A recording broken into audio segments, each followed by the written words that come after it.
அந்த வேலையை தவிர வேறு வேலையே கிடையாது. ஃபுல் டைம் ஒர்க்கே வர்ஷிப் தான். எனவே இந்த ஆராதனை என்பது மிகவும் முக்கியமானது. தேவ பிள்ளைகள் அதை விட வேண்டாம்.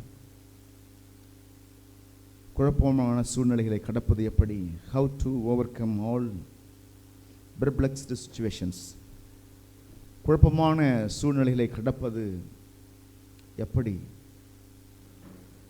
இன்றைக்கு அநேகர் முடிவெடுக்க முடியாத ஒரு சூழ்நிலையில் இருக்கிறாங்க. என்ன முடிவெடுப்பது? எல்லாமே நல்லது போலவே தெரிகிறது, எது செய்வது என்று தெரியாமல் முடிவெடுக்க நேரமே இந்த உலகம் கொடுப்பதே கிடையாது.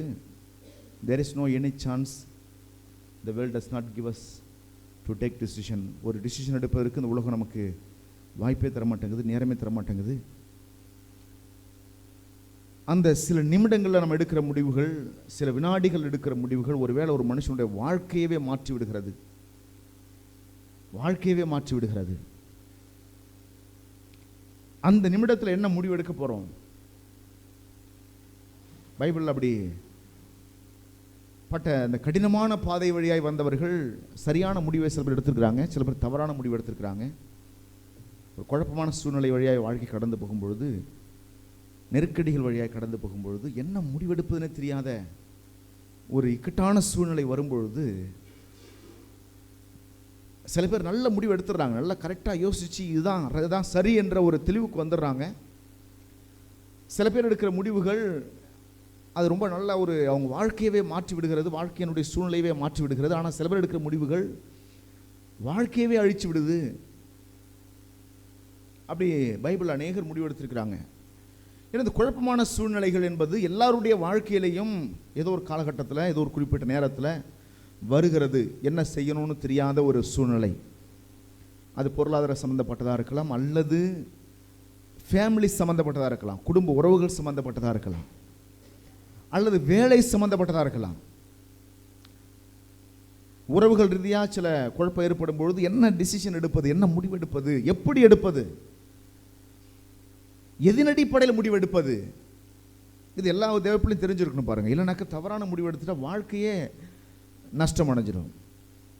அப்படி நஷ்டமடைந்த அநேகருடைய வாழ்க்கையை பற்றி இந்த பைபிள் நமக்கு சொல்லுகிறது. அதே போல சரியான நேரத்தில் சரியான முடிவு எடுத்ததுனால வாழ்க்கையே வளமாய் மாறி இருக்குது அநேகருக்கு. அப்படி யாரெல்லாம் நல்ல முடிவு எடுத்து வாழ்க்கை வளமாக மாறுச்சு அப்படின்னா அதுக்கும் அந்த பைபிள் அநேகர் சான்றுகளை கொடுக்குது. உதாரணமாக ஒரு சின்ன எடுத்துக்காட்ட சொல்லணும் அப்படின்னா பாருங்க, யாக்கோபு ஏசா என்ற இரண்டு நபருடைய வாழ்க்கையை பற்றி வசனம் சொல்லுது. யாக்கோபு ஏசா ரெண்டு பேருமே ஒரு குறிப்பிட்ட வயது அடைகிறாங்க, ஒரு வாலிப வயசு அடைகிறாங்க. வாலிப வயது அடையிற நேரம் பார்த்து என்ன நடக்குதுன்னா, இந்த ரெண்டு பேருடைய அப்பா ஈசாக்கு மரண தருவாயில் இருக்கிறாரு, சாகும் தருவாயில் இருக்கிறாரு. அப்பாவுடைய ஆசை என்னன்னா, எப்படியாவது என்ன செய்யணும், பெரிய மகனுடைய வாழ்க்கையை ஆசீர்வதிச்சுட்டு அவனை நல்லா மனதார ஆசீர்வதிச்சுட்டு அவன் கொடுக்குற ஆகாரத்தை சாப்பிட்டுட்டு இறந்து போகணுங்கிறது அப்பாவுடைய ஆசை. இப்போ என்ன நடக்குதுன்னு கேட்டாக்க, பெரிய மகன் அந்த பாத்திரத்தை இழந்து போனான், அந்த வாய்ப்பை இழந்து போனான். எப்படி இழந்து போனான்னா, ஒரு நாள் பயங்கரமாக களைச்சி சோர்ந்து போய் பசியினால தாகத்தினால அப்படியே தாய்த்து வந்து நிற்கிறான். அந்த நேரத்தில் தம்பிக்காரங்க கூழ் காய்ச்சிக்கிட்டு இருக்கிறான். ஏசா சொல்கிறான், எனக்கு கூழ் கொஞ்சம் கொடு, பசியாக இருக்குது, சாக போகிறேன் அப்படின்றான். தம்பிக்காரன் சொல்கிறான், யாக்கோபு சொல்கிறான், நான் உனக்கு கூழ் தரணும்னா நீ எனக்கு ஒரு சத்தியம் பண்ணி தரணும். என்ன சத்தியம்னு சொன்னால், உன்னுடைய சேஷ்ட புத்திர பாகத்தை நீ எனக்கு கொடுக்கணும். அப்பா உன்னை தான் ஆசீர்வதிப்பேன்னு சொல்லியிருக்கிறாரு. நீ தான் மூத்த பிள்ளை, மூத்த பிள்ளைக்கு தான் ஆசீர்வாதம் சொல்லியிருக்கிறாரு. இப்போ நான் உனக்கு இந்த பசியை ஆற்றணும்னு சொன்னால் நீ என்ன செய்ய, எனக்கு சேஷ்ட புத்திர பாகத்தை எனக்கு நீ கொடுக்கணும். இப்போ இப்படி ஒரு இக்கட்டான சூழ்நிலை. இந்த பக்கம் பசியா அல்லது ருசியா? பசிக்கு முக்கியத்துவம் கொடுப்பதா அல்லது சேஷ்ட புத்திர பாகத்துக்கு முக்கியத்துவம் கொடுப்பதா? இப்போ என்ன முடிவெடுக்குன்னு தெரியல. கொஞ்சம் தாமதம் ஆக ஆக ஆக இந்த பக்கம் பசி என்ன செய்யுது, அவனை போட்டு பாடாப்படுத்துது. மயக்கம் வர அளவுக்கு வேதனை இருக்குது ஒரு பக்கம். இப்போ எந்த முடிவாக இருந்தாலும் ஒரு சில நிமிடங்கள் எடுக்கணும். ஏசா என்ன முடிவு பண்ணான் அப்படின்னா,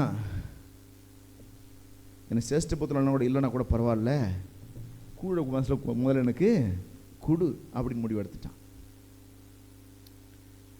சோறா படிப்பா, சோறா வேலையா, சோறு தான் அப்படின்ற போல பாரு, சின்ன ஒரு டிசிஷன் தான் அவன் வாழ்க்கை எங்கே கொண்டு விட்டுச்சு தெரியுமா? இயேசு கிறிஸ்துவின் வம்ச வரலாறுலேயே அவன் இல்லாமல் போய்விட்டான். He lost the descendants of Jesus Christ. அவன் எங்க இருந்திருக்கணும் அப்படின்னா, யாக்கோவை பற்றி மேன்மையாக பேசுகிறோம்ல, அந்த இடத்துல ஏசாதான் பேசப்பட்டிருக்க வேண்டும். அதை எப்படி இழந்து போனா? ஒரு சின்ன சாப்பாடு விஷயத்துல, உணவு தானே அப்படின்னு நினைக்க கூடாது. சின்ன அற்ப காரியம் ஒரு மனுஷனுடைய வாழ்க்கையவே தலைகீழ மாற்றி விடுகிறது. அதனால தான் கப்பலில் பிரயாணம் செய்யும் பொழுதும் ஃப்ளைட்டில் பிரயாணம் செய்யும் பொழுதும் அவங்க என்ன செய்கிறாங்கன்னா, ஒரு அந்த திசை காட்டியிலிருந்து ஒரு சின்ன அளவு கூட பெசகாமல் சரியாக ஃப்ளைட்டை இயக்கினா மட்டும்தான், கப்பலை இயக்கினா மட்டும்தான் குறித்த இடத்துக்கு நேராக போய் சேரும். பிறகு இப்படி தான் கிளம்புது, இப்படியே போன நேராக போயிடலாம். இந்த உதாரணம் சொல்கிறேன், இதுதான் அடைய வேண்டிய லட்சிய பாதை, இதான் அடைய வேண்டிய, இதுதான் ஃப்ளைட்டு. இந்த லட்சியத்தை அடையணும்னு கிளம்புதுன்னு சொன்னால் இப்படி போகணும், இப்படி போனால் இப்படி போய் அடைஞ்சிடலாம். ஆனால் இந்த இடத்துல கொஞ்சம் இப்படி இருந்தா, எவ்வளோ இவ்வளோ அகலத்தில் விரிய சொல்லலை நான், கொஞ்சம் போது இப்படி லைட்டாக இப்படி போக, இப்படி திரும்பினா பாருங்க, சின்ன டிஸ்டன்ஸ் தான், 1 சென்டிமீட்டர் அளவு தான் விலகுகிறது, 1 சென்டிமீட்டர் தான் விலகுது. இப்படி போகிறதுக்கு மேலே இப்படி திரும்பிச்சு, அவ்வளோதான். இப்போ எங்கே போகுது தெரியுமா? அப்படி போச்சு. விலகிற இடம் சின்ன இடம் தான், 1 சென்டிமீட்டரு, ஆனால் போய் சேர்ற இடம் பல கிலோமீட்டர் டிஸ்டன்ஸ். அதனால தான் அந்த குழப்பமான சூழ்நிலையில் என்ன முடிவெடுப்பது, இது அநேகர் தெரியாமல் என்ன செய்கிறாங்கன்னா, தப்பு முடிவு எடுத்துடுறாங்க. பிறகு வாழ்க்கையவே இழந்துட்டு தவிக்கிறாங்க. ஐயோ இப்படி ஆயிடுச்சே வாழ்க்கை, என் குடும்பம் இப்படி ஆயிடுச்சு, என் பிள்ளைங்க இப்படி ஆயிட்டாங்க, எதிர்காலம் இப்படி ஆயிடுச்சே, யோசிக்கலையே எப்படி ஆகுறாங்க ஃபியூச்சரில் அப்படின்னா, வேதவசனம் அப்படி சொல்லுது பாருங்களேன். எப்படி செய்வாங்கன்னா, அவங்க வாழ்க்கையை இழந்துட்டு பறி கொடுத்துட்டு அவங்க அங்கே தவிக்கும் பொழுது எப்படி சொல்லுவாங்கன்னாக்க, எடுத்துக்கொண்டு படிக்கலாம் பாருங்க. நீதிமொழி புஸ்தகம் 5ஆம் அதிகாரம் 11ஆம் வசனம். நீதிமொழி புஸ்தகம் 5ஆம் அதிகாரம் 11வது வசனம் எடுத்துட்டீங்களா? என்ன நடக்குது? 5:11. நீதிமொழிகள் 5:11. படிங்க. முடிவிலே உன் மாம்சமும் உன் சரீரமும் என்ன நடக்குது? எப்பொழுது? முடிவிலே, in the last of your life, உங்க வாழ்க்கையினுடைய இறுதி நாட்கள்ல. இப்ப துவங்கும் பொழுது சின்ன பேசுகிறீங்க. in the beginning you are turning from the point, from the achievement, from the goal. கோல்ல இருந்து லைட்டா விலகுறீங்க, அச்சீவ்மெண்ட்ல இருந்து விலகுறீங்க. எங்க? இந்த பிகினிங், வாழ்க்கையினுடைய துவக்கத்துல. இந்த ஃபேனை பக்கத்துல போய்ப்பா. வாழ்க்கையினுடைய துவக்கத்தில் கொஞ்சம் போது பேசுகிறீங்க, அவ்வளவுதான். இது நமக்கு என்ன தெரியும்னா, என்னங்க இது ஒரு பெரிய தப்பா, இது ஒரு பெரிய பாவமா, இதெல்லாம் பெரிய விஷயமா? நிறைய பேர் சொல்றதை கேட்டால் அப்படி சொல்லுவாங்க. சர்ச்சுக்கு வராமல் எப்படி போவாங்க சில பேர்னா, எப்படி பின்மாற்றத்தில் போறாங்க. நம்ம ஊரில் ஒரு பழமொழி இருக்குது, எல்லாருக்கும் தெரிஞ்ச பழமொழி. எப்படி பழமொழி சொல்லுங்க பார்ப்போம். மாட்டை கடிச்சு அப்புறம் மனுஷனை கடிப்பது. கேட்டிருக்கீங்களா? இல்லை, எப்படி நடத்தின? கொஞ்சம் கொஞ்சமாக கடிச்சு பார்த்து கடைசி என்ன செய்ய வேண்டியது? அதான் எப்பொழுதுமே பாவம் செய்கிறவங்களுக்கு அந்த ஃபஸ்ட்டு பாவம் செய்யும்பொழுது அது பெரிய விஷயமா தெரியும். அப்படி லைட்டாக இதானே, இதெல்லாம் தப்பா அப்படின்னு ஆரம்பிப்பாங்க. உதாரணம் சொல்கிறேன் பாருங்களேன், எப்படி அந்த ஸ்பிரிச்சுவல் லைஃப் எப்படி ஸ்பாயில் ஆகுது, ஆவிக்குரிய தன்மை எப்படி கெடுது. ஆவிக்குரிய தன்மை அது பியூர் கோல்டு போல ஆவிக்குரிய தன்மைங்கிறது அது எப்படி கெட ஆரம்பிக்குதுன்னா, உதாரணம் சொல்கிறேன் பாருங்க. எங்கே ஆரம்பிக்குது அப்படின்னு நான் சொல்கிறேன். எங்கே ஆரம்பிக்குது, எப்படி அது கெடுறாங்க அவங்க, இது தெரிஞ்சுக்கணும் பாருங்க. எப்படி கெடுறாங்க, எப்படி கெட்டு போயிடுறாங்க. உதாரணம் சொல்கிறேன் பாருங்க. இப்போது கொஞ்சமாக லைட்டாக என்ன செய்கிறாங்க, அப்படி பிகினிங் ஸ்டார்ட் பண்ணுறாங்க. எப்படி ஸ்டார்ட் பண்ணுறாங்கன்னா, அமராவதி சிஸ்டரை பற்றி அப்படி குறை சொல்கிறாங்க. அந்த சிஸ்டர் சரியில்லையே அப்படிம்பாங்க. இதெல்லாம் தப்பா? இது ஒன்றும் இல்லை, உண்மையான சொல்ல. நான் எப்படி சொல்லுவாங்க, எப்படி ஆரம்பிப்பாங்க, நான் ஒன்றும் தப்பாக ஒன்றும் சொல்லலையே, உண்மையாக தானே சொன்னேன், இது தப்பு இல்லையே அப்படின்னு அவங்களே திருத்திக்குவாங்க. அவங்களே ஒன்றே சரி பண்ணிக்குவாங்க. அப்படியே ரைட்டாக பேச ஆரம்பிப்பாங்க. அப்புறம் இங்கே கிடைச்சவங்க திரும்ப அடுத்து இன்னொரு சகோதரனை பற்றி குறை பேச ஆரம்பிப்பாங்க. அந்த பிறகு சரியில்லை அப்படிம்பாங்க. அப்புறம் பாஸ்டரை பேச ஆரம்பிப்பாங்க. துணிகரம் அப்படியே இன்க்ரீஸ் ஆகிட்டே இருக்கும். அப்புறம் போக பார்த்தீங்கன்னா இன்னும் கூடும். அப்புறம் வார்த்தையெல்லாம் பார்த்தீங்கன்னாக்க ரொம்ப என்ன வார்த்தை வேணாலும் பேசலான்ற அளவுக்கு ஆகிடுவாங்க. பிறகு பார்த்தீங்கன்னா கர்த்தரையே குறை சொல்ல ஆரம்பிச்சிடுவாங்க. இப்போ இந்த விழுதல் எங்கே ஆரம்பிச்சதுன்னு கேட்டிங்கனாக்க, சின்ன ஒரு பாயிண்டில் நம்ம. அதனால தான் ஒரு மனுஷனை பற்றி கூட குறை சொல்ல நம்ம துவங்கிறதுக்கு யோசிக்கணும். யாரையும் குறை சொல்றதுக்கு முன்னாடி நம்ம எந்த அளவுக்கு நல்லா இருக்கிறோம், எந்த அளவுக்கு பாவம் இல்லாமல் இருக்கிறோம், நம்மள்கிட்ட குறை இருக்குதா இல்லையா என்ன பார்க்கணும். அப்புறம் தான் மற்றவங்களை என்ன செய்யணும், பார்க்கணும் இல்லையா. அப்போ எங்க ஆரம்பிக்குது, இங்கே தான் ஆரம்பிக்குது, சின்ன ஒரு பாயிண்ட்ல. இப்போ முடிவு என்னவா மாறுது பாருங்க, முடிவு என்னவா மாறுது அப்படின்னா, இங்க சொல்ற முடிவில் உன் மாம்சமும் உன் சரீரம் உருவழியும் பொழுது நீ என்ன செய்வியானின்னு துக்கித்து. 12ஆம் வசனம், துக்கித்து ஐயோ போதகத்தை நான் வெறுத்தேனே, கடிந்து கொள்ளுதலை என் மனம் அலட்சியம் பண்ணினதே. அப்ப என்ன நடந்திருக்குன்னு நினைக்கிறீங்க? ஒரு சின்ன ஒரு சென்டிமீட்டர் ஒரு விசுவாசி பெசகும் பொழுதே ஒன்று ஆவியானவர் போதிக்கிறாரு, அல்லது ஆவியானவர் யாரை வைத்தாவது போதிக்கிறாரு, எப்படியாவது சொல்லிக் கொடுக்கிறார். இப்போ என்ன செய்றாங்கன்னா, இது எல்லாமே அவங்க அலட்சியம் பண்றாங்க. எப்படி அலட்சியம் பண்றாங்க? எல்லாம் எனக்கு தெரியும், வாழைய பாருப்பாங்க. எனக்கு நீ ஒன்று ஆலோசனை கொடுக்கணும் அவசியம் இல்லை, நான் பைபிள் படிக்கிறேன், எனக்குலாம் தெரியும், நான் ஜெபம் பண்ணுறேன், இது எதுக்கு பாஸ்டர் எதுக்கு எல்லாரும் இப்படி சொல்லணும், எதுக்கு பேசணும், எது சத்தம் பண்ணணும்? இங்கே வசனம் என்ன சொல்லுது? போதகரின்னு சொல்லா, போதகர் அல்லாதவன் சொல்லா, ரோட்டில் போகிறோன்னு சொல்லா. போதகருடைய வேலை என்ன அது சொல்லுங்க, போதகருடைய வேலை என்னன்னு சொல்லுங்க. இந்த வசனத்தின்படி உபதேசம் பண்ணுவது உபதேசம். அப்போ போதகர் அப்படின்னு சொன்னால் நிறைய பேர் நினைக்கிறாங்கன்னா, ஜனங்களை ஆசீர்வதிச்சு நல்லா இருப்பீங்க, ஆசீர்வாதமாக இருங்க அப்படி சொல்லிட்டு மட்டும் போதுன்னு நினைக்கிறாங்க. அது ஒரு பாட்டு. In the life of pastoral work, there is a part to bless the people. There is another part is there. What is that? They have to correct the people, condemn the people.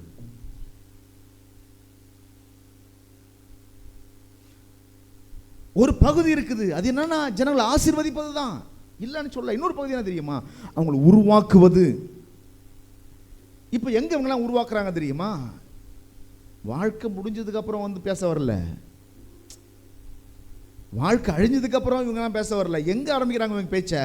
நீ லைட்டாக பேசுகும் பொழுதே போதிக்க ஆரம்பிக்கிறாங்க. அதுதான் கஷ்டமா இருக்குது. இப்போ என்ன சொல்லிட்டேன், அதுக்காக ஒரு பெரிய பிரசங்கமா, என்னதான் பண்ணிட்டு பெரிய தப்பு பண்ணிட்டேன் நான், யார் பண்ணாத தப்பு பண்ணிட்டேனா, இதுக்கு போய் இந்த அளவுக்கு பேசணுமாம்பாங்க.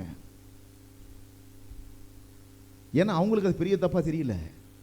ஆனா இப்போ எங்களுக்கு என்ன தெரியுதுனாக்க, இது சின்ன விஷயமா நினைக்க கூடாது, இது முடிவில் என்னவாகும்னாக்க இந்த அளவுக்கு பெரிய விரிசலை உண்டாக்கிடும், அவங்க கர்த்தரை விட்ட பின்வாங்கி போவதற்கு அது காரணமா இருக்கும் அப்படி நம்ம சொல்றோம். ஏன்னா இத்தனை வருஷம் அனுபவம் இருக்குது. இப்போ வேதத்தில் கற்று பைபிளில் உள்ள அனுபவத்தையும் பார்க்குறோம், எனவே நாங்கள் அதை போதிக்கிறோம். ஒரு சகோதரன் பார்த்தீங்கன்னா என்ன செஞ்சாருன்னா, வந்துட்டு ஒரு சகோதரி வந்து பாஸ்டரை பற்றி எதோ சொல்லிட்டே இருப்பாங்க போல் இருக்கு. அதெல்லாம் கேட்டு கேட்டு வந்து என்ன சொல்லிட்டே இருந்தார். இப்படி சொன்னாங்க பாஸ்டர் உங்களை பற்றி, இப்படி பேசினாங்க பாஸ்டர் உங்களை பற்றி, இப்படி சொன்னாங்க பாஸ்டர்னு சொல்லிட்டே இருந்தார்.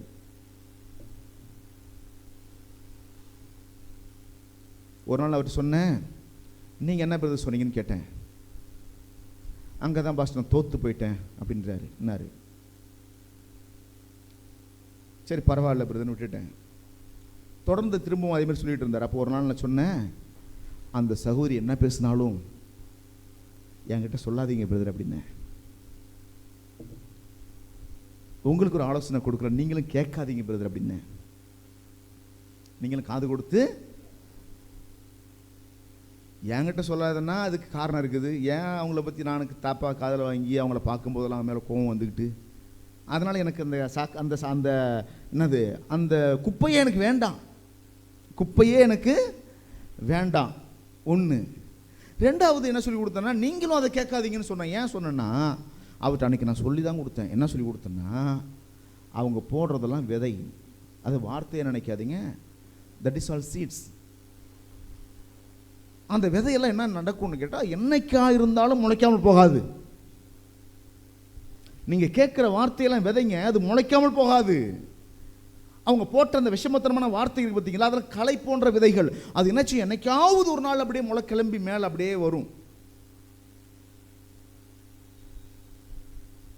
மேலே முளை கிளம்பி மேலே வரும் அப்படின்னு நான் சொன்னேன்.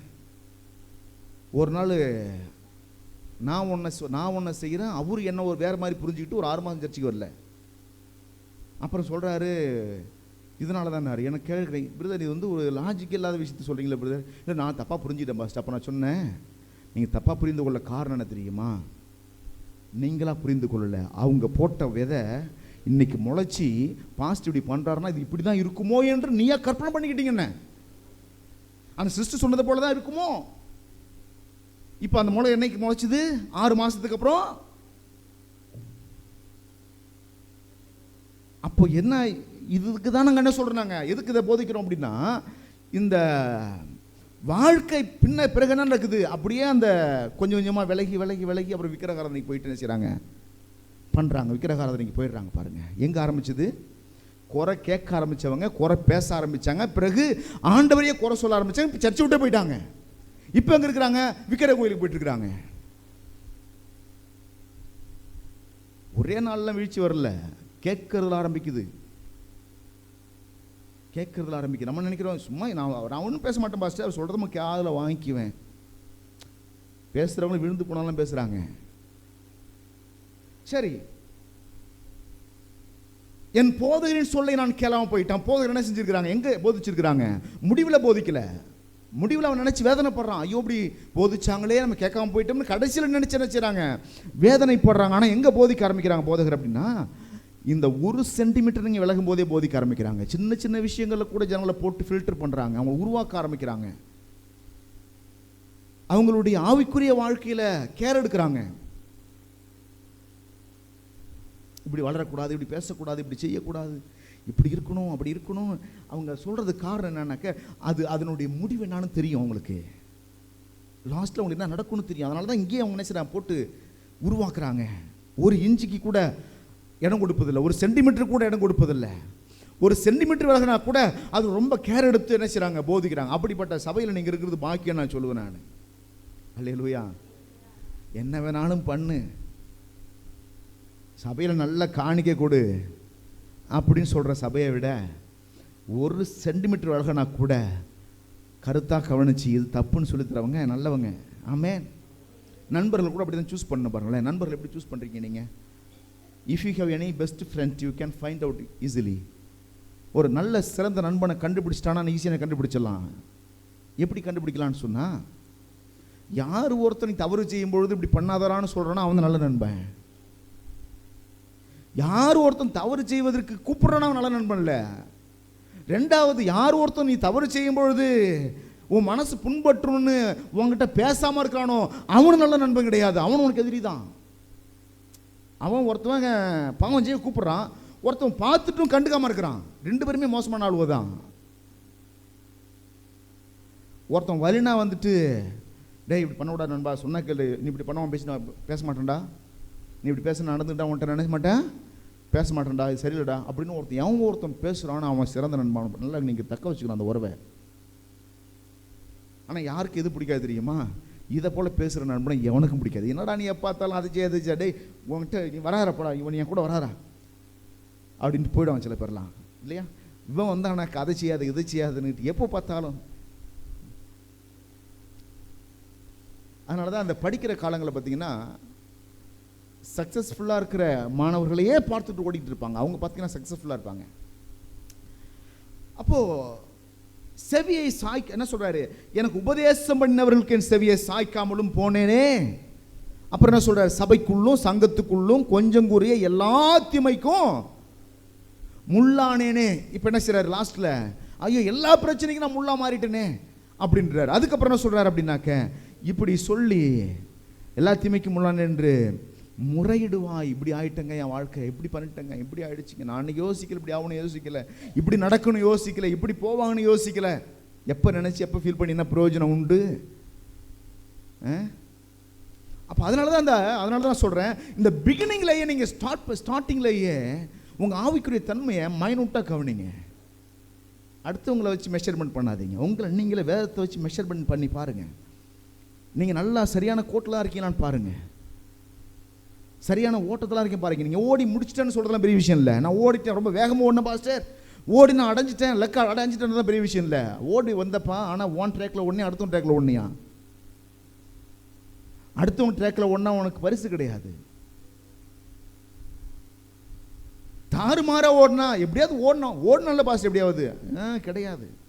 ட்ராக்கில் ஓடு, அதுதான் மிக முக்கியம். அவ்வப்போது அப்படி கவனித்து பார்த்துக்கணும், என் ட்ராக்கில் தான் இருக்கிறானா, 5 நம்பர் ட்ராக்கில் தான் இருக்கிறானா, அல்லது 3 நிமிடம் நம்ம தெரியாமல் ஓட்டணும், கால் தவறி போயிட்டோன்னு பார்க்கணும். ஓடுறவங்க என்ன செய்யணும், கொஞ்சம் கீழே குனிஞ்சு, இது என் ட்ராக்கு தானா இது, அல்லது 4வது ட்ராக்கில் தெரியாமல் கால் போயிடுச்சா, என் ட்ராக்கில் தான் இருக்கிறானா, அதை ரொம்ப கவனிக்கணும் பாருங்கள். அவ்வப்போது செக்அப் பண்ணிக்கணும். ஓ இங்கே தான் இருக்கிறேன், இங்கே தான் இருக்கிறேன், இங்கே தான் இருக்கிறேன். பைக்கு கார் ஓட்டுறவங்களாம் கவனிப்பாங்க. நீங்கள் கவனிச்சிருக்கீங்களா? இப்படி என்ன கவனிப்பீங்க? என்னெல்லாம் கவனிப்பீங்க கார் ஓட்டும்போது? சொல்ல முடியுமா? என்னென்ன கவனிப்பீங்க? ரோடை பார்ப்பீங்க, அப்புறம் ஆப்போசிட்டில் போகிற வண்டியை, வர வண்டியை பார்ப்பீங்க, அப்புறம் 2 பக்கம் மிரரை பார்ப்பீங்க, அப்புறம் வண்டியில் என்ன பார்ப்பீங்க? ஸ்டேரிங் பார்ப்பீங்க, அப்புறம் பெட்ரோல் இருக்கான்னு பார்க்க மாட்டீங்களா? என்ன பெட்ரோல் இருக்கானு எவ்வளோ குறையுதுன்றதையும் பார்க்கணும். இத்தனை கிலோமீட்டர் ஓட்டி எவ்வளோ குறைஞ்சிருக்குது, இன்னும் எத்தனை கிலோமீட்டர் ஓடும், இவங்கள ஒரு கால்குலேஷன் போடணும். இது வந்து கண்டிப்பாக என்ன செய்யுது, இன்னொரு 10 கிலோமீட்டர் போயிடும் பெட்ரோல். அந்த அங்கே போகிற வழியில் ஒரு ஸ்டேஷன் இருக்காங்க, என்ன செஞ்சிடலாம், இவ்வளோ விஷயத்தை பார்க்கணும். அவ்வப்போது செக்அப் பண்ணிட்டே இருக்கணும். இந்த பக்கம் கண்ணாடியில் பார்க்கணும், யாராச்சும் வராங்களா, ஆறுன்னு அடித்தா மட்டும் பார்த்துலாம் இருக்கக்கூடாது. கண் அப்படியே போய் வரணும், பின்னாடி வச்சு வண்டி வருதா, பின்னாடி வச்சு வண்டி தான் பார்த்துட்டே இருக்கும், உண்டா இல்லையா? அதனால் பஸ் ஓட்டுறவங்க, கார் ஓட்டுறவங்க பாருங்க, கண் அப்படியே மேயும், மேலே பார்ப்பாங்க, இந்த பக்கம் பார்ப்பாங்க, இந்த பக்கம் பார்ப்பாங்க, அப்படியே மேலே முன்னாடி கண்ணாடி பார்த்து பின்னாடி என்ன செய்கிறாங்க பார்ப்பாங்க, எல்லாத்தையும் கவனிப்பாங்க, எல்லாத்தையும் கவனிப்பாங்க. ஒருத்தர் வந்து கேட்டார், எப்படி பாஸ்டர் நீங்கள் வந்து கீபோர்டு வாசிக்கிறீங்க, பாட்டு பார்க்குறீங்க, ஜனங்களை பார்க்குறீங்க, பேச வேண்டியதை பேசுகிறீங்க, அப்புறம் எல்லாத்தையும் ஒரே சமயத்தில் கவனிக்கிறீங்களே, ரொம்ப ஆரம்பத்தில் ரொம்ப கஷ்டம்தான். ஆனால் போக போக போக போக கவனம் டக்கு டக்கு டக்குன்னு அப்படி அங்கே என்ன செய்யும், ஓடி ஓடி விழுந்து எல்லாத்தையும் கவனிக்கும். செக்அப் பண்ணிக்கணும், அவ்வப்போது செக்அப் பண்ணணும். லைஃப் வந்து வாழ்க்கையில் சரியான முடிவு எடுத்துருக்குறோமா, சரியான ட்ராக்ல ஓடுறோமா, சரியான வாழ்க்கை வாழுறோமா, எங்கேயாவது பெசகிட்டோமா? நமக்கே தெரியாதுங்க, பெசகிற விஷயம் தெரியாது. ரோட்டில் வண்டி ஓட்டும்போது கண்டுபிடிச்சிடலாம் நான் பெசகிட்டேன்னு, ஆகாயத்தில் ஃப்ளைட் ஓட்டும்போது எந்த கண்டுபிடிக்க முடியுமா பெசகிட்டேன்னு? வழி மாட்டேன்னு தெரியுமா?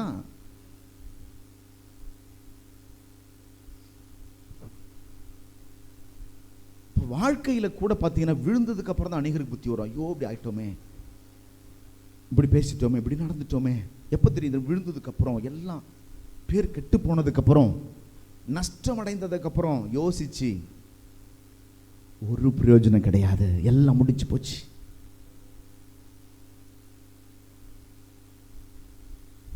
சரி, குழப்பமா இருக்குது, எனக்கு என்ன முடிவெடுக்குன்னு தெரியல, என்ன முடிவெடுக்குன்னு தெரியல, எனக்கு குழப்பமா இருக்குது, ஒரே பிரச்சனையா இருக்குது, என் பொருளாதார ரீதியான ஒரு நெருக்கத்தில் இருக்கிறேன், என்ன முடிவெடுக்கிறதுன்னு தெரியல,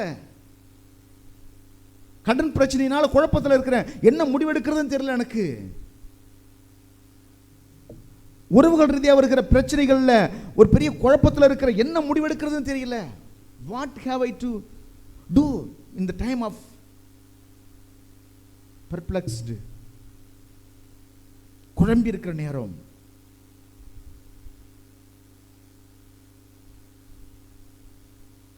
இங்க தான் நம்ம வந்து ஒரு விஷயத்தை கவனிக்கணும்.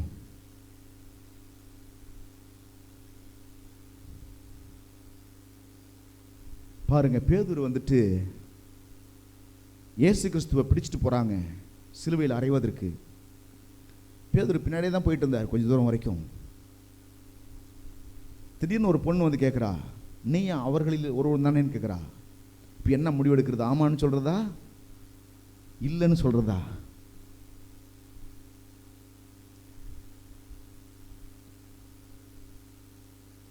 யூதாஸ் காரியத்து அங்கேருந்து பணத்தை வச்சுட்டு ஒருத்தன் பேரம் பேசுறான். பணம் தரேன், நான் சொல்றது சரியா? பணம் தரேன், இயேசுவை காட்டி கொடுக்குறியா? இந்த பக்கம் வர்றார் இயேசுனார், அன்பா மகனே, என் சகோதரனே அப்படின்னு அன்பா பேசுறாரு. எல்லாமே செய்கிறார் அவனுக்காக. அந்த பக்கம் போனால் ஒருத்தன் பணத்தை வச்சுக்கிட்டு இயேசுவை காட்டி கொடுன்றான். இந்த பக்கம் வந்தாக்க ஒருத்தர் என்ன செய்கிறான்? ஒருத்தர் என்ன செய்கிறார்? இயேசு கிறிஸ்து என்ன செய்கிறார்? அன்பா பேசுறாரு. இந்த பக்கம் சாயிருதா, அந்த பக்கம் சாயிருதா? தாவீது கோலியாத்தை அண்ணங்காரனை சந்திக்க இராணுவத்துக்கு போகிறான். அண்ணன்களை சந்திக்க போகிறான். அண்ணன்மாரங்கள்லாம் இராணுவத்தில் யுத்த களத்தில் நின்று கொண்டிருக்கிறார்கள். அங்கே ஒரு யுத்தம் நடக்கிறது. பெலிஸ்தியர்களுக்கும் இஸ்ரவேல் ஜனங்களுக்கும் யுத்தம் நடந்து கொண்டிருக்கிறது. இன்னும் நடக்க ஆரம்பிக்க போது யுத்தம். 2 நாட்டு இராணுவமும் தயாராக நிற்கிறது. இப்போ கோலியாத்துன்னு ஒருத்தவன் எதிரி நாட்டை சார்ந்த பெலிஸ்தியரை சார்ந்த கோலியாத்து வந்து நிற்கிறான். நின்றுட்டு சொல்கிறான், சவால் விடுறான், உங்களில் ஒருத்தனை வர சொல்லு, மோதி பார்ப்போம். நான் ஜெயிச்சா உங்கள் நாடு எங்கள் நாட்டுக்கு அடிமை, உங்கள் ஆளு ஜெயிச்சா எங்கள் நாடே உங்கள் நாட்டுக்கு அடிமை. இந்த நேரத்தில் தாவீது அந்த பக்கம் போகிறாரு. போனால் காதில் 2 சத்தமும் கேட்குது.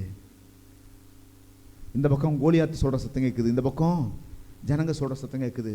இன்னொரு சத்தமும் கேட்டுச்சு அவனுக்கு. அது என்ன சத்தம் தெரியுமா? தேவன் சொல்கிற சத்தம். என் மாம்ச காதுகளில் ஒரு சத்தம் கேட்குது, என் ஆவியனுடைய காதுகளில் இன்னொரு சத்தம் கேட்கிறது. உங்க காதெல்லாம் 2 சத்தம் கேட்டுக்கிட்டே இருக்கு 24 வருஷம். எல்லா இடத்துலையுமே அலைவரிசை இருக்கிறது. அலைவரிசைகளில் எல்லாம் நிறைய விஷயம் பறந்து போயிட்டே இருக்குது. வீடியோ போகுது, ஆடியோ போகுது, எல்லாமே எங்கே இருக்குது? இந்த காற்றுல இருக்குது. நம்மளால அந்த சத்தத்தை கேட்க முடியல. ஆனால் இந்த ரிசீவர்னு ஒன்று வைக்கிறாங்க பாருங்க, அது என்ன செய்யுது? இந்த காற்றுல இருக்க சத்தத்தை அப்படியே கேப்சர் பண்ணி உறிஞ்சி இழுத்து நமக்கு ஓட வைக்குது படமா. எங்கேயுமே இல்லைன்னு சொல்ல முடியாது, எல்லா இடத்துலையுமே எல்லாம் இருக்குது. நம்ம காதில் கேட்கல. நம்ம என்ன காரணம் கேட்கலன்னா, நம்ம அந்த அலைவரிசைக்கு நேராக டியூன் பண்ணல, காதை டியூன் பண்ணல. அதனால தான் அந்த நாட்கள்லாம் இப்போலாம் வந்துட்டு ஆட்டோமேட்டிக்காக சர்ச் பண்ணிவிடும். அந்த நாட்களில் அப்படி திருவுவாங்க அந்த ரேடியோவை. அதில் எழுதியிருக்கும் 60 ஹெட்ஸ்லேருந்து எழுதியிருக்கும் 60.1, 70.2, 80.4, 94.3 அப்படி இருக்கும். அப்படி திருவி அந்த கோடு அப்படி காட்டும். 94.3க்கு போகும்போது ஒரு பாட்டு ஓடும், 100.4 கோடும் ஒரு பாட்டு ஓடும்.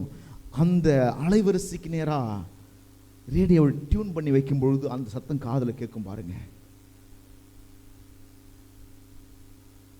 இப்போ முடிவு எடுக்கிறவங்க பூரா எப்படி முடிவு எடுக்கிறாங்கன்னு தான் முக்கியமான விஷயம். எப்படி நீங்கள் முடிவு எடுக்கிறீங்க? How are you going to take decision? எப்படி நீங்கள் முடிவு எடுக்க போறீங்க? எந்த சத்தத்தின் அடிப்படையில் முடிவு எடுக்க போறீங்க? அது ரொம்ப முக்கியம். எந்த சத்தத்தின் அடிப்படையில்? அல்லேலூயா. முடிவெடுத்து தீரணும், எடுக்காமல் இருக்க முடியாது. இப்போ நல்லா கவனிங்க. நீ அவர்கள் ஒருவனான்னு கேட்கும் பொழுது இருங்க யோசிக்கிறேன்னு சொல்லிட்டு இருந்தா என்ன அர்த்தம்? எனக்கு 1 மணி நேரம் அவகாசம் கொடுங்க பதில் சொல்ல முடியுமா உங்களால்? நீ அவர்கள் ஒருவன் தானே அப்படி ஒரு கேள்வி கேட்கும்போது என்ன சொல்லுவீங்க நீங்க? If the ask you this question what will you say? இந்த கொஸ்டின் உங்கள்கிட்ட கேட்குறான், என்ன பதில் சொல்லுவீங்க? ஒரு செகண்ட் பதில் சொல்லணும். நீங்கள் எவ்வளோ நேரம் தான் பொறுமையாக இருப்பீங்க? அமைதியாக இருப்பீங்களா? அப்படியே நீ அவர்கள் ஒருவன் தானே. பேதுருவை பார்த்து அந்த பொண்ணு கேட்ட உடனே அவன் நினைச்சாரான், அப்படியே நிற்கிறான் 1 மணி நேரம் 2 மணி நேரம். நேரம் வளர்த்த பிரச்சனை கூடிக்கிட்டே போவோம். இப்போ முடிவெடுத்து ஆகணும். வாழ்க்கையில் சில பிரச்சனைகளில் முடிவெடுக்கணும் பாருங்கள். திருமண காரியங்களில் முடிவெடுக்க தெரியணும். எந்த பெண்ணை திருமணம் செய்கிறது? முடிவெடுக்கணும். பிள்ளைகளுக்கு என்ன பேர் வைப்பது? முடிவெடுக்கணும். கேள்வி கேட்டே இருப்பாங்க, என்னாச்சும்பாங்க. குழந்தை ஆப்ரேஷன் எடுக்கலாமா அல்லது சுகப்பிரசவத்துக்கு காத்திருக்கணுமா சொல்லுங்கம்பாங்க. நேரம் ஆயிடுச்சு, நீங்கள் சொல்லுங்கன்னு சொன்னால் என்ன பண்ணால் சொல்ல முடியும்? எனக்கு 2 நாள் அவகாசம் சொல்லுவீங்களா? டாக்டர் சொல்லுவாங்க 10 நிமிஷம் கூட அவகாசம் கிடையாது, இப்போ முடிவு எடுக்கணும் சொல்லணும்பாங்க.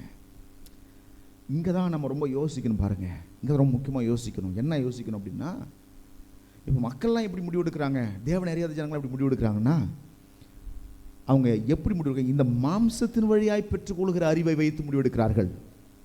எப்படி முடிவு எடுக்கிறாங்க சொல்லுங்க? எப்படி முடிவு எடுக்கிறாங்க? மாம்சத்தின் வழியாய் பெற்றுக்கொள்கிற இன்ஃபர்மேஷன், பார்க்கறது மூலமாய் பெற்றுக்கொண்ட இன்ஃபர்மேஷன், கேட்பது மூலமாய் பெற்றுக்கொண்ட இன்ஃபர்மேஷன், அப்புறம் உணர்வதன் மூலமாய் பெற்றுக்கொண்ட இன்ஃபர்மேஷன், நுகர்வதன் மூலமாய் பெற்றுக்கொண்ட இன்ஃபர்மேஷன். இப்படி தான் அவங்க என்ன செய்கிறாங்க, அதை பார்க்குறாங்க, பார்த்துட்டு இந்த பிரச்சனை இப்படி இருக்குது, இப்படி முடிவு எடுக்கலான்றாங்க, கேட்டுட்டு இந்த இப்படி கேள்விப்பட்டேன் இப்படி முடிவு எடுக்கலான்றாங்க. அப்புறம் என்ன சொல்கிறாங்க அப்படின்னாக்க, என் சரீரத்தில் உணர்ந்தேன் அதனால் இப்படி முடிவு எடுக்கலான்றாங்க. அப்புறம் நான் வாசனை இழுத்து பார்த்தேன், இது இப்படி முடிவு எடுக்கலான்றாங்க. அப்போ எதன் மூலம் முடிவு எடுக்கிறாங்க? they are getting information from their flesh and body. இந்த மாம்சத்திலிருந்து, இந்த சரீரத்திலிருந்து இன்ஃபர்மேஷனை கலெக்ட் பண்ணுறாங்க. எல்லா இன்ஃபர்மேஷன், எல்லா தகவல்களையும் அப்படியே கிரகித்து இப்போ ஒரு முடிவுக்கு வராங்க, இதை இப்படி எடுக்கலாம்னு நினைக்கிறேன் அப்படின்றாங்க. இந்த மாம்சத்தை தாண்டி நமக்கெல்லாம் வேறொரு கனெக்ஷன் இருக்குது, வேற ஒருத்தரோட கனெக்ஷன் இருக்குது. ஆமென். அந்த வேறு ஒருத்தர் யாருன்னா, 3 காலத்தை அறிந்தவர், கடந்த காலம், நிகழ்காலம், வருங்காலத்தை அறிந்தவர், நாளைக்கு என்ன நடக்குங்கிறதையும் அறிந்திருக்கிற ஒருத்தர் இருக்கிறாரு.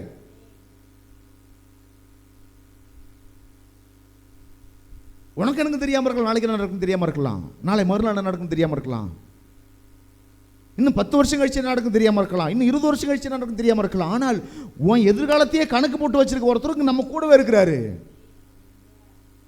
இப்போ அவர்கிட்ட நீங்க அழகா டிசிஷனை கேட்கலாம் பாருங்க. அவர் எங்க பதில் சொல்றாருன்னா, மாம்சத்துல பதில் சொல்ல, இந்த காதல கேட்கிற மாதிரி பதில் சொல்லல.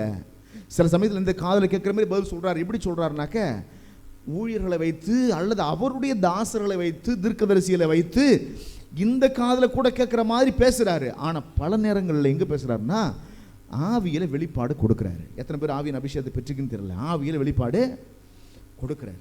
இதை எப்படி முடிவெடு. அவர் எப்படி முடிவெடுப்பார்னாக்க, அவர் எப்படி முடிவெடுப்பார் நான் சொல்றேன். அவர்னு யாரை சொல்றேன்? தேவன், பரிசுத்த ஆவியானவர், இயேசு கிறிஸ்து. சரி, அவர் சொல்றது. அவர் எங்க பேசுறாருன்னு சொன்ன, இந்த மாம்சத்துல இல்ல, என்னுடைய ஆவியில பேசுறாரு. அவர் என்ன இன்ஃபர்மேஷன் எனக்கு கொடுக்கிறார் அப்படின்னா, என்ன இன்ஃபர்மேஷன் கொடுக்கிறார் அப்படின்னா, இந்த பைபிள்ல அவர் எப்படிப்பட்டவர் என்று எழுதியிருக்கிறதோ அப்படிப்பட்டவரை தான் இன்னைக்கு இருக்கிறாரு, நாளைக்கு இருக்க போறாரு, மாறவே போறது கிடையாது. அவர் எப்படிப்பட்டவர் என்று எழுதியிருக்கிறதோ அப்படிதான் இன்னைக்கும் நாளைக்கும். இப்போ அவர் என்ன செய்றாருன்னா, இந்த பைபிளை படிக்கிறது மூலமாக வேதத்தில் அவருடைய குணம் மறைஞ்சு கிடக்குது. அவர் எப்படிப்பட்ட செயல் செய்கிறவர்னு மறைஞ்சு கிடக்குது. எப்படிப்பட்ட தன்மையுள்ளவர் என்ற விஷயம் இந்த பைபிளில் மறைஞ்சு கிடக்குது. அல்லேலூயா. எப்படிப்பட்ட தன்மையுள்ளவர், வாட் இஸ் காட்ஸ் கேரக்டர், கர்த்தருடைய குணம் என்ன, இது பைபிளில் மறைஞ்சு கிடக்குது. அவருடைய திட்டம் என்ன, அதுவும் மறைஞ்சு கிடக்குது. இப்போ இந்த பைபிளை படிக்கிறோம், பைபிளில் இப்படி சொல்லியிருக்குது, அப்போ இதெல்லாம் நான் செய்யணும், இதெல்லாம் செய்யக்கூடாதுன்னு நமக்குள்ளே ஆவியானவர் என்ன செய்றாரு, கன்ஃபர்மேஷனை, ஒரு தெளிவை கொடுக்குறாரு. இப்போ நான் முடிவு எப்படி எடுக்கணும்னாக்க, என் ஆவியில் வெளிப்பாடு பெற்றுக்கொண்ட பாருங்க, அதன் அடிப்படையில் முடிவெடுக்கணும். இப்போ எல்லாம் கவனிங்க. முதல்ல ஏன் குழப்பம் வருதுன்னு முதல்ல பார்க்கணும் பாருங்க. ஏன் முதல்ல குழப்பம் வருது வாழ்க்கையில் சிந்திச்சு பாருங்க. ஏன் குழப்பம் வருது? ஒரு இக்கட்டான சூழ்நிலை, என்ன செய்ய தெரியாம குழப்பம் ஏன் வருது அப்படின்னா, எப்படியெல்லாம் குழப்பம் வருது, எப்படிலாம் அவங்க குழப்பத்துக்குள்ள இருக்கிறாங்கன்னா, அவங்களுக்குள்ள என்னெல்லாம் உண்டாகுது, அந்த குழப்பத்தில் இருக்கிறவங்களுடைய மனசில் என்ன உண்டாகுது அப்படின்னா, கர்த்தர் சொன்ன மாதிரி வாழ்க்கை இல்லையே. கர்த்தர் சொன்னாரு, நான் உன்னை ஆசீர்வதிப்பேன்னு சொன்னார், உன்னை சுகம் கொடுப்பேன்னு சொன்னார், வாழ வைப்பேன்னு சொன்னார். ஆனால் அவர் சொன்னது மாதிரி வாழ்க்கை இல்லையே, வாழ்க்கை வேற மாதிரி இருக்குதே, இது ஏன் இப்படி இருக்குது அப்படின்னு குழப்பத்தில் இருக்கிறாங்க. அடுத்தது என்னன்னா, எனக்கு நடக்கிற சம்பவம் இல்லாமல் எதிராகவே நடக்குதே, ஏதாவது ஒரு சம்பவமாவது எனக்கு சாதகமாக நடந்தால் நல்லா இருக்குமே அப்படின்னு நினைக்கிறாங்க. இந்த ரெண்டு காரியம்,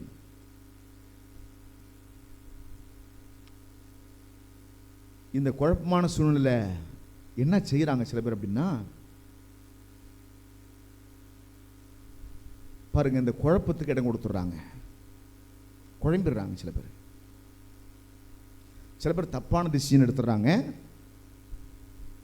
சில பேர் குழம்பிட்டு டிசிஷன் எடுக்காமலேயே, முடிவு எடுக்காமலேயே அப்படியே அங்கே கடந்துடுறாங்க. என்ன செய்ய தெரியாமல் அப்படியே ஸ்தம்பிச்சு நிற்கிறாங்க. சில பேர் நல்ல முடிவு எடுத்து வாழ்க்கையை ஜெயிச்சுக்கிட்டே இருக்காங்க. எதை பிடிக்கணும் எதை விடணும்னு தெரியுது அவங்களுக்கு. ஒரு குரங்கு ஒன்று பார்த்த பாருங்க, அது என்ன செஞ்சதுன்னா, ஒரு சின்ன போது ஒரு ஒரு இவ்வளோ பிரித்த அந்த நுனி கிளை ஒரு மரத்தில், அந்த கிளையில் தன்னுடைய வாழை சுத்திருச்சு. ஒரு காலம் இந்த கிளையில் வச்சிருக்குது. அது குட்டி எங்கே இருக்குது? குட்டி எட்ட நிற்குது. இப்போ அடுத்த மரத்துக்கு போகிறதுக்கு கையால் தூரமாக இருக்கிற ஒரு சின்ன போது குச்சியை பிடிச்சிச்சு. இப்போ இது உடம்பு எப்படி இருக்குது? இப்போ நீட்டாக இருக்குது. இந்த பக்கம் வாழால் சுற்றி இருக்குது, காலை வச்சுருக்குது ஒரு காலை. இந்த பக்கம் கையால் இன்னொரு கிளையை பிடிச்சிருக்குது. இப்படி இப்படி படுத்த படுக்கையாக இருக்குது. ஏதோ ஒரு சிக்னல் கொடுத்துச்சு. அந்த குட்டி என்ன செஞ்சது தெரியுமா? இது முதுகு மேலே ஏறி போயிட்டு அந்தாண்ட கிளையை பிடிச்சிக்கிச்சு. இது முதுகு மேலே ஏறி போயிட்டு அந்தாண்ட கிளையை பிடிச்சிக்கிச்சு.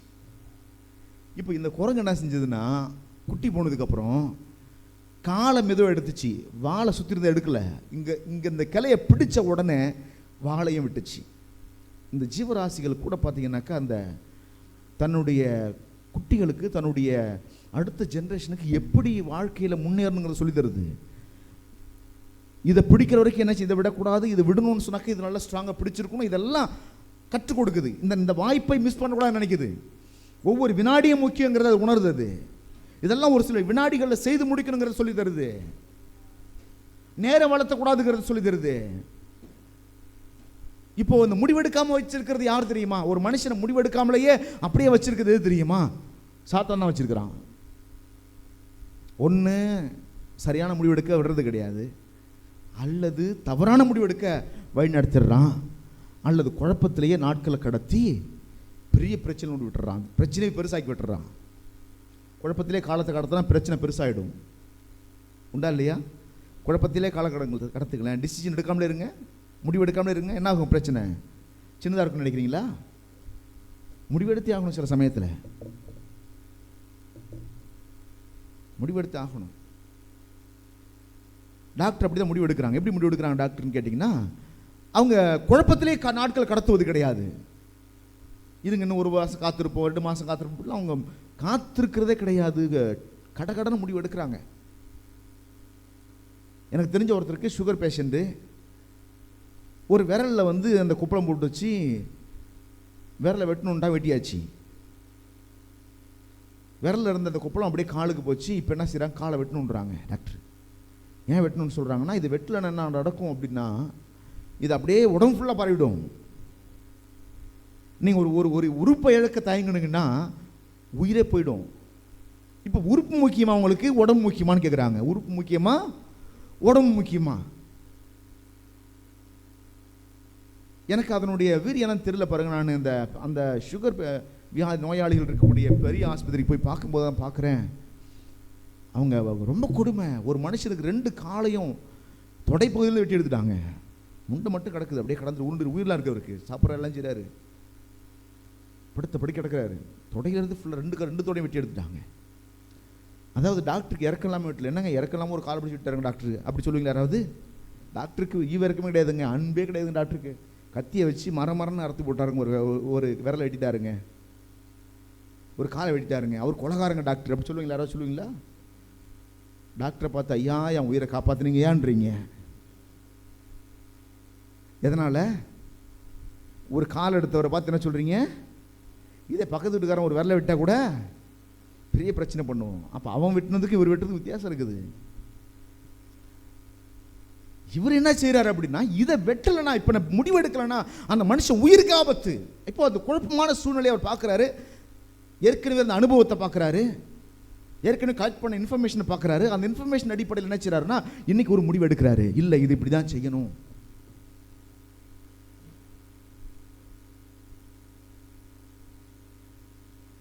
சில பேர் என்ன செய்கிறாங்கன்னாக்க குழப்பப்படுகிறார்கள்.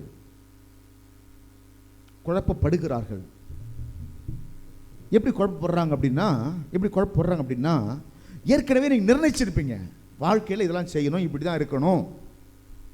நீங்கள் நிர்ணயிச்சிருக்கீங்களா? என்னைக்காவது வருஷத்துக்கு ஒரு தடவை சில பேர் நினைப்பாங்க, வருஷத்தில் துவக்கத்துக்கு ஆண்டவரே இந்த வருஷத்தில் பைபிள் படித்து முடிக்கணும் ஆண்டவரே, இந்த வருஷத்தில் ஒரு நாளைக்கு ஒரு நேரம் தொடர்ந்து ஜெபம் பண்ண ஆண்டவரே, இந்த வருஷத்தில் ஒரு நாள் கூட ஞாயிற்றுக்கிழமை லீவு போடாமல் சர்ச்சுக்கு போன ஆண்டவரே, அப்படிலாம் டிசிஷன் எடுத்துருக்கீங்களா இல்லையா, நிர்ணயிச்சிருக்கீங்களா இல்லையா? எத்தனை பேர் நிர்ணயிச்சிருக்கிறீங்க? இதெல்லாம் இன்னும் நாட்களில் செய்யணும்.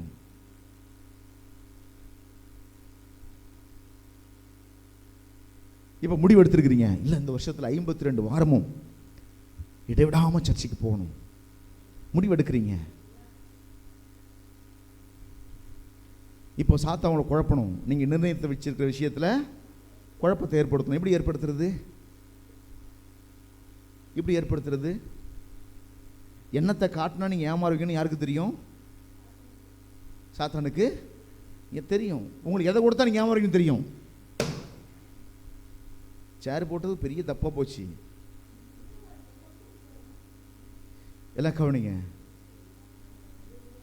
என்ன கவனிங்க, என்ன கவனிங்க. அடிமேல் அடி அடித்தால் அம்மி என்ன செய்யுமா? அப்படின்னு அர்த்தம். எந்த பெரிய ஆளை கூட தொடர்ந்து பேசினால் சம்மதிக்க பண்ணலாம். இதுதான் சாத்தான் செய்யறான், வேற ஒன்றும் செய்யல. சாத்தான் எப்படி மக்களை குழப்புறான்னா, தொடர்ச்சியாக பிரசங்கம் பண்றான். Always preaching to the people. He is preaching. பிரசங்கம் பண்ணிக்கிட்டே இருக்கிறான். நம்பாத, அவதங்களா, இது நம்பாத, அப்படி பண்ணாத, இவங்க தப்பு, அவங்க தப்பு, அது சரியில்லை, இது சரியில்லை. இப்போ அவங்க என்ன செய்றாங்க? அவங்க பிரசங்கத்தை எங்கே கேட்குறாங்க? ஆண்டவர்கிட்ட கேட்கல, பிரசங்கத்தையே சாத்தான்ட்டு கேட்குறாங்க. முன்னாடி நான் சொன்னேன், இன்ஃபர்மேஷனை இந்த சரீரத்திலையும் பெற்றுக்கொண்டு சில பேர் என்ன செய்றாங்க? முடிவெடுக்க முயற்சி பண்ணுறாங்க. சில பேர் சாத்தான்ட்டே இருந்து டைரெக்டாக என்ன செய்றாங்க? இன்ஃபர்மேஷனை பெற்றுக்கொண்டு முடிவெடுக்க முயற்சி பண்ணுறாங்க. நீங்கள் நானும் அந்த 2 பேருமே தோற்று போயிடுவாங்க பாருங்க, 2 பேரும் தோற்று போயிடுவாங்க. இப்போ நல்ல நீங்கள் குழப்பத்தில் இருக்கிற ஆட்கள், ஒன்று இந்த மாம்சத்தின் வழியாய் பெற்றுக்கொள்ளுகிற தகவல்களை வைத்து முடிவெடுக்க முயற்சி பண்ணுகிறவர்கள் ஃபெயிலியர் ஆகிறாங்க. 1-2 சக்ஸஸாக கூட இருக்கலாம்.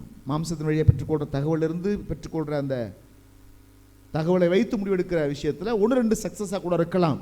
ஆனால் அதிகமாக தோல்வி இருக்க செய்யுது. இப்போ சில பேர் இந்த மாம்சத்தையும் விட்டுட்டாங்க, ஆண்டையும் விட்டாங்க, டைரக்டாக சாத்தானோட கனெக்ஷன் வச்சிருக்கிறாங்க. they are getting information from Satan. சாத்தான்ட்டே இருந்து இன்ஃபர்மேஷன் தகவல் என்ன செய்றாங்க? பெற்றுக்கொள்றாங்க. அவன் சொல்றதை நம்புறாங்க. அவன் எப்படி காட்டுவான்னு நினைக்கிறீங்க? எல்லாரும் நல்லவன் காட்டுவானா? நல்லவனுக்கு பூரா கெட்டவன் கெட்டவன், கெட்டவன் பூரா நல்லவன் காட்டுவான்.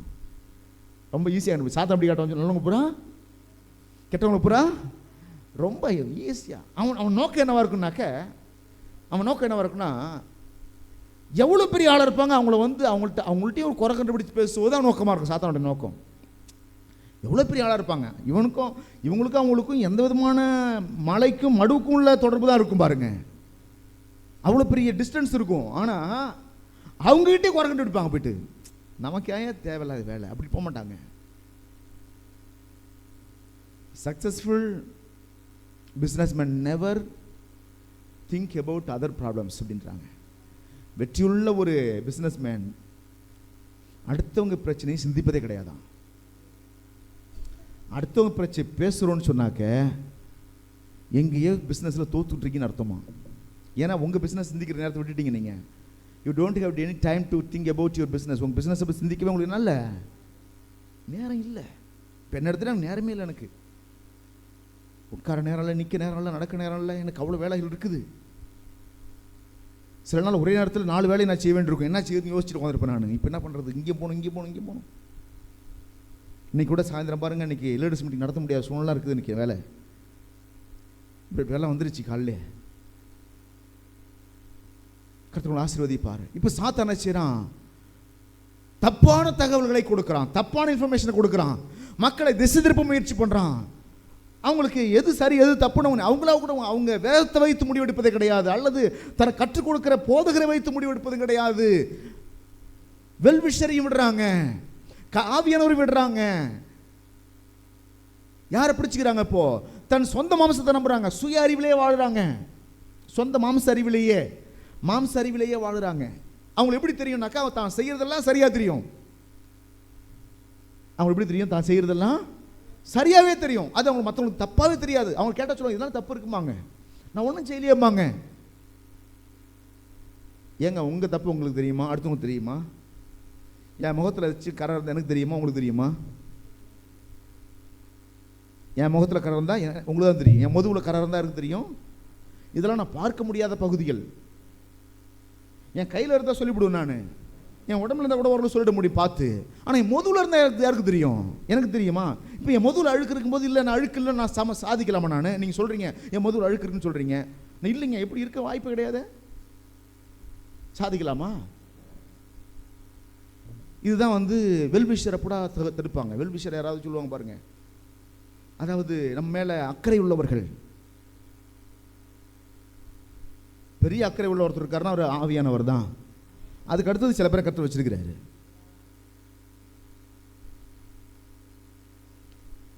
இப்போ சாத்தா என்ன செய்யறான்னா, அடிமேல் அடி எடுத்து அம்மி நவருன்ற அந்த ஃபார்முலா தான் பயன்படுத்துறான். என்ன சொல்றான் அப்படின்னா, அவன் சொல்றதெல்லாம் பொய்யவே ஒரு 1000 தடவை சொல்றான். எதுக்குன்னா நீ நம்பணும்னு சொல்லி. அவன் சொல்றது பூரா பொய். அதனாலதான் ரட்சிக்கப்பட்ட உடனே யாரும் என்ன செய்யறதில்ல, வளர்ந்து விட்டுதான் அர்த்தம் இல்லை. ரட்சிக்கப்பட்டீங்களா முடிஞ்சிச்சு, ஞானஸ்நானத்தெல்லாம் முடிச்சிட்டு கிடையாது. ஞானஸ்நானம் பெற்றவர்களுக்கு என்ன ஆண்டு சொல்றாரு, நான் உங்களுக்கு கட்டளையிட்ட யாவையும் அவர்கள் கை கொள்ளும்படி அவர்களுக்கு என்ன செய்யணும். இதுதானே கசப்பா இருக்குது. உபதேசமா ஐயோ அதை பண்ணாது இதை பண்ணாது, அப்படி செய்யாத இப்படி செய்யாத, அப்படி இரு இப்படி இரு, ரொம்ப கஷ்டமா இருக்குதுங்க. இந்த பாஸ்டர் பார்த்தாலும் இப்படியே தான் பேசிட்டு இருக்கிறார், எனக்கு பிடிக்கவே மாட்டேங்குது. இதை பண்ணாத அதை பண்ணாத, அப்படி செய் இப்படி செய், வேற பிரசங்கமே கிடைக்காது அவருக்கு. தப்புறாங்க. டிவியில் போகிற ஒருத்தர் அப்படியே சூப்பராக பேசுகிறாரு, யூடியூப்பில் நல்லா பேசுகிறாரு. நான் தான் அடிக்கடி சொல்லுவேன், அது கடைக்காடு, அது கடை ஹோட்டல். யூடியூப்பில் பேசுகிறவங்க யார்? ஹோட்டல். நான் நடத்துறது ஹோட்டல் கிடையாது, இது குடும்பம். ஹோட்டலில் எதை வேணாலும் போட்டு டேஸ்ட் கொடுக்குன்னு நினைப்பாங்க. எவன் செத்தா எனக்கு என்ன, எனக்கு பிஸ்னஸ் நடக்கணும். நான் இப்படி பேசினா தான் மக்கள் என்ன நேசிப்பாங்கன்னா அவன் எதை வேணாலும் பேசுவான், உங்களுக்கு பிடிச்ச மாதிரி கூட பேசுவான். அவன் நோக்கம் நீங்கள் நல்லா இருக்கணுங்கிறது இல்லை, அவன் நோக்கம் அவன் நல்லா இருக்கணுங்கிறது.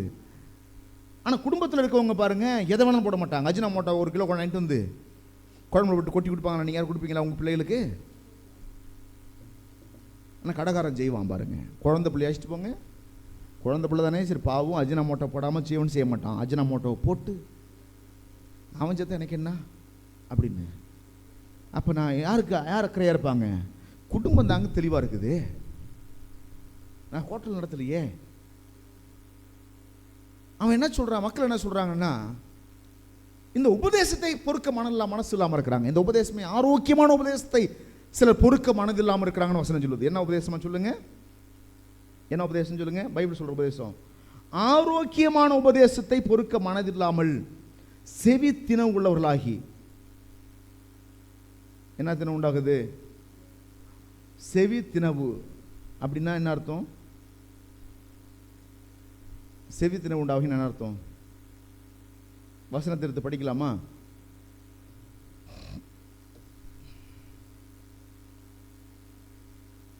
தீத்து 2ஆம் அதிகாரம் 1வது வசனம். தீத்து 2ஆம் அதிகாரம் 1வது வசனம் எடுத்துக்கொள்ளுங்க. தீத்து 2:1.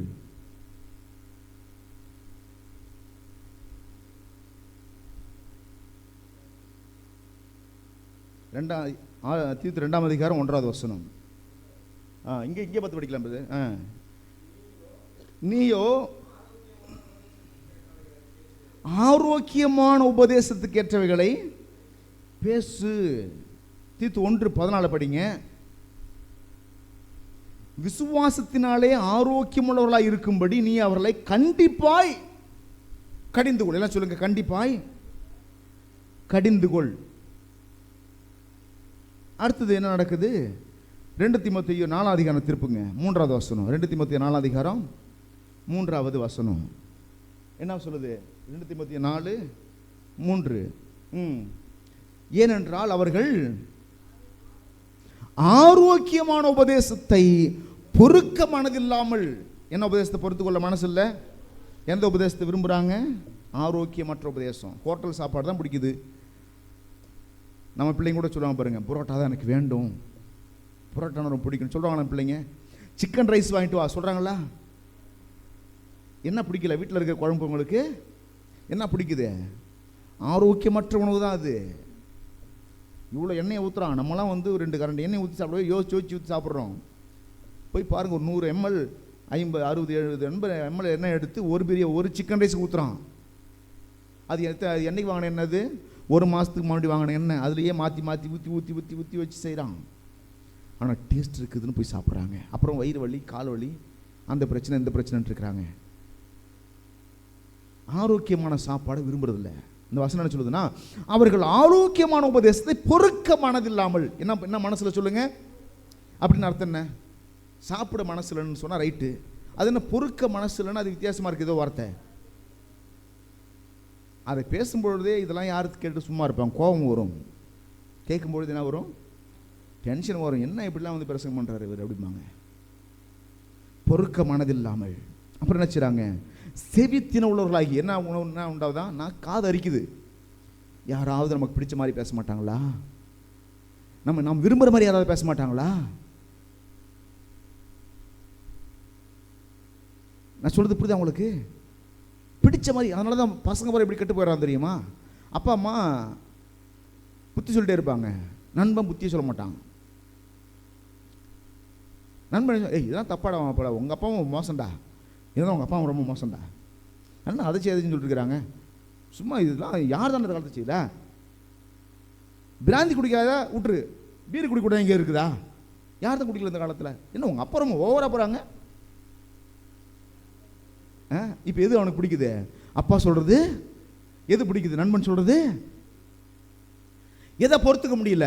அப்பா சொல்றத என்ன வருது பொறுத்துக்க முடியாம?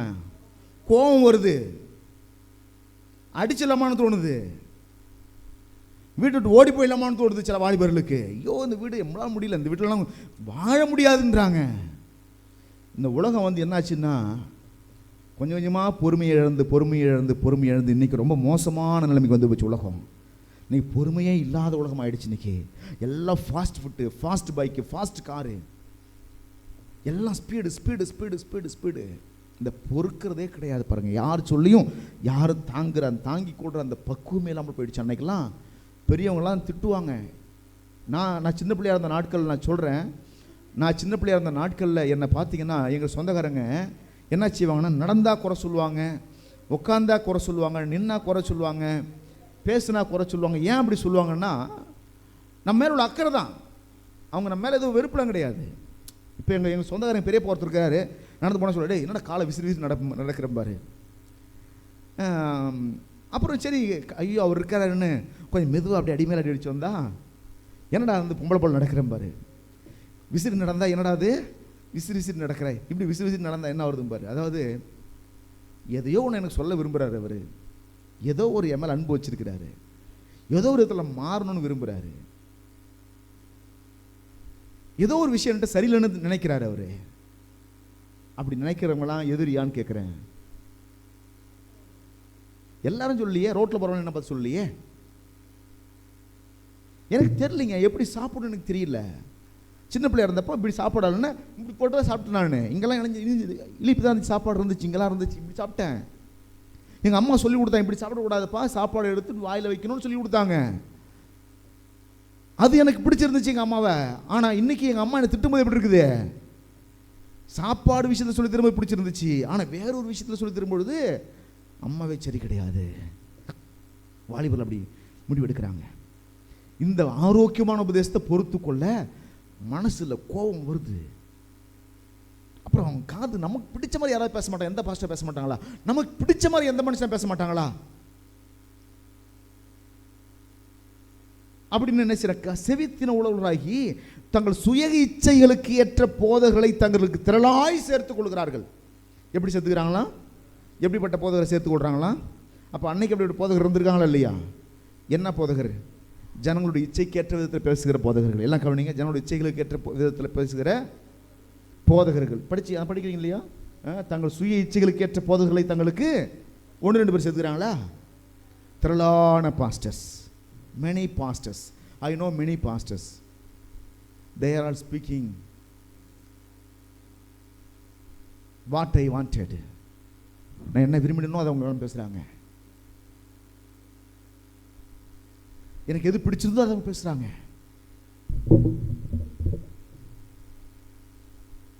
நான் தான் சொன்னேன், நான் ஹோட்டல் நடத்தலை, நான் குடும்பம் நடத்துகிறேன். சபை என்பது ஒரு குடும்பம். குடும்பத்தை நடத்த தெரியாதவனுக்கு சபையை விசாரிக்க கூட தெரியாதுன்றார் ஆண்டவர். ஒரு மனுஷன் குடும்பத்தை நடத்த தெரியலன்னா அவனை சபையை விசாரிக்கவே தகுதியில்ன்றாரு. தன் குடும்பத்தை நன்றாய் நடத்த அறிந்தவன்றாரு. அவன் தான் வந்து சபையை விசாரிக்கவே தகுதியானவன்றாரு. அப்புறம் என்ன சொல்றாரு? தன் பிள்ளைகளை சகல நல்லொழுக்கமுள்ளவர்களாய் கீழ்ப்படிய பண்றவனுக்கு தான் சபையில எப்படி மக்களை கீழ்ப்படி வைக்கணும்னு தெரியுன்றாரு. கவனிக்கிறீங்களா? பிள்ளைகளை இஷ்டத்துக்கு வளர்த்துட்டு ஒழுங்கெல்லாம் வளர்த்துட்டு சபையில மொத்தம் கரெக்ட் பண்ண வரன்னு சொல்றவங்களுக்கு எப்படி தெரியும் அது? அதனாலதான் ஊழியத்தில் கூட பார்த்தீங்கன்னா எடுத்த உடனே பெரியவங்களுக்கு பிரசங்கம் பண்ண முடியாது. நீங்க முதல்ல ஒரு சிறுவர் ஊழியத்தை நடத்துங்க. சின்ன சின்ன பிள்ளைங்களை உட்கார வச்சுட்டு 4 வசனத்தை சொல்லிக் கொடுங்க. பிறகு கொஞ்சம் பெரிய பிள்ளைங்களுக்கு சொல்லித்தாங்க, அப்புறம் வாலிபர்கள் சொல்லித்தாங்க, அப்புறமா பெரியவங்களுக்கு பிரசங்கம் பண்ணுறதுக்கு உங்களுக்கு ஐடியா கிடைக்கும். எடுத்த உடனே பெரியவங்களுக்கு பேசுனா வாய் வராது, வார்த்தை வராது. ஊழியம் எங்கேருந்து ஆரம்பிக்கணும்? ஊழியம் வீட்டிலேருந்து ஆரம்பிக்கணும். பிள்ளைகளை நடத்துறதுலேருந்து ஆரம்பிக்கணும், மனைவியை நடத்துலேருந்து ஆரம்பிக்கணும், குடும்பத்தை நடத்துறதுலேருந்து ஆரம்பிக்கணும். அங்கே தான் நம்முடைய ஊழியமே ஸ்டார்ட் ஆகுது. அங்கே ஃபெயில் ஆகிட்டுங்க ஒன்றும் சக்ஸஸை காட்ட முடியாது. என் குடும்பத்தில் நான் ஃபெயிலுங்க, ஆனால் ஊழியம் சூப்பராக செய்வேங்க, சாத்தியமே கிடையாது. அப்போ இந்த ஆரோக்கியமற்ற உபதேசத்துக்கு பின்னாடி யாரெல்லாம் இருக்கிறாங்க அப்படின்னா சாத்தா இருக்கிறான் ஒன்று. ரெண்டாவது, இச்சைகளுக்கு ஏற்ற விதத்தில் பேசுகிற போதகர்கள் அநேகர் இருக்கிறார்கள். இது நான் சொல்லல, வசனம் சொல்லுது. நான் சொல்கிறேன், வசனம் சொல்லுதா? நீங்களாம் நம்ப மாட்டேன்றீங்க தான் ஸ்க்ரீனில் போட்டு வச்சுருக்கிறோம். அதில் பாருங்கள், நான் எழுதி வச்சு போடல, இருக்கிற வசனத்தை அப்படி போட்டிருக்கிறேன். அதை பார்த்தா அது நம்புங்க. பாஸ்டர் அவருக்கு பிடிச்ச மாதிரி ஒரு வசனத்தை எழுதி போட்டு வந்து வச்சுட்டா அது அப்படின்னு நினைக்காதீங்க. கர்த்தர் உங்களை ஆசீர்வதிப்பார். எல்லாரும் எழுந்திருக்கலாமா? அப்படியே எல்லாரும் எழுந்திருப்போம். நேரம் கடந்து விட்டது.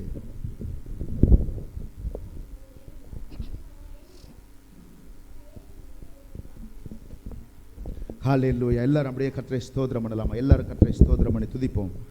நன்றி இயேசு ராஜா, நன்றி கர்த்தாவே, நன்றி.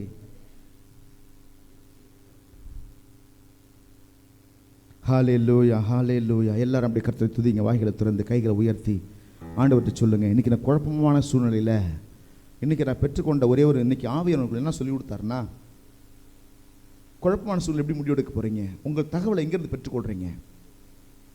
மாம்சத்தில் இருந்தும் சரீரத்தில் இருந்துமா, பிசாசிடம் இருந்துமா இருந்தா, அல்லது இச்சைக்கேற்ற விதத்தில் பேசுகிற போதகத்திட்ட இருந்து நீங்கள் இன்ஃபர்மேஷனை பெற்றுக்கொண்டீங்களா? அல்லது உங்களுக்கு கசப்பாக இருந்தால் கூட உங்களுக்கு தேவைன்னு போதிக்கிற போதகத்திட்ட இருந்து நீங்கள் இன்ஃபர்மேஷனையும் ஆவியானவற்றிலிருந்து தகவலையும் பெற்றுக்கொள்கிறீங்களா? கண்ணை மூடி ஜெபம் பண்ணுங்க. அப்படியே ஜெபம் பண்ணுங்க. ஹல்லேலூயா. எல்லாம் சொல்லுங்க. ஆண்டவரே எனக்கு ஸ்தோத்திரம். நீங்கள் முடிவெடுப்பதற்கு முதலாவது எனக்கு தெரிய வேண்டிய விஷயம், I should have information from God. ஓ நன்றி ஆண்டவரே. நான் என்னோட மாம்சத்திலிருந்து முடிவெடுக்க போகிறது கிடையாது. ஆண்டவர் எனக்கு கொடுத்திருக்கிற வேதத்திலிருந்து, ஆண்டவர் எனக்குன்னு கொடுத்திருக்கிற போதகத்திலிருந்து, கர்த்தர் எனக்குன்னு கொடுத்திருக்கிற பரிசுத்த ஆவியானவர்கிட்ட இருந்து ஆலோசனை பெற்றுக்கொள்ள போறேன். மாம்சத்திலிருந்து முடிவெடுக்க போறது கிடையாது. சாத்தான் கொடுக்கிற இன்ஃபர்மேஷன் முடிவெடுக்க போறது கிடையாது. ஹல்லேலூயா, ஹல்லேலூயா, ஹல்லேலூயா. எல்லாரும் அப்படியே நன்றி சொல்லி கர்த்தரை துதிப்போம். நன்றி ஆண்டவரே, நன்றி ராஜா, நன்றி ராஜா, நன்றி ராஜா, நன்றி ராஜா, நன்றி கர்த்தாவே, நன்றி இயேசு ராஜா, நன்றி இயேசு ராஜா. ஹல்லேலூயா, ஹல்லேலூயா, ஹல்லேலூயா. ஆண்டவரே நன்றி, நன்றி, நன்றி அப்பா, நன்றி அப்பா, நன்றி அப்பா, நன்றி அப்பா, நன்றி அப்பா, நன்றி பரிசுத்த ஆவியானவரே, நன்றி பரிசுத்த ஆவியானவரே. எல்லாரும் கைகளை உயர்த்தி ஆண்டவரே ஸ்தோத்திரம் பண்ணி நீங்க ஒப்பு கொடுத்து ஜெபம் பண்ண போறோம். ஆண்டவரே உமக்கு நன்றி என்று சொல்லி எல்லாரும் ஒப்பு கொடுத்து ஜெபம் பண்ணுவோம். ஆண்டவரே நன்றி ராஜா, நன்றி ராஜா, நன்றி இயேசுவே, நன்றி இயேசுவே, நன்றி இயேசுவே, நன்றி இயேசுவே, நன்றி இயேசுவே. ஹல்லேலூயா, ஹல்லேலூயா, ஹல்லேலூயா. நன்றி ஆவியானவரே, நன்றி ஆவியானவரே, நன்றி ஆவியானவரே, நன்றி ஆவியானவரே, நன்றி ஆண்டவரே. ஸ்தோத்திரம் ஆண்டவரே, ஸ்தோத்திரம் பா.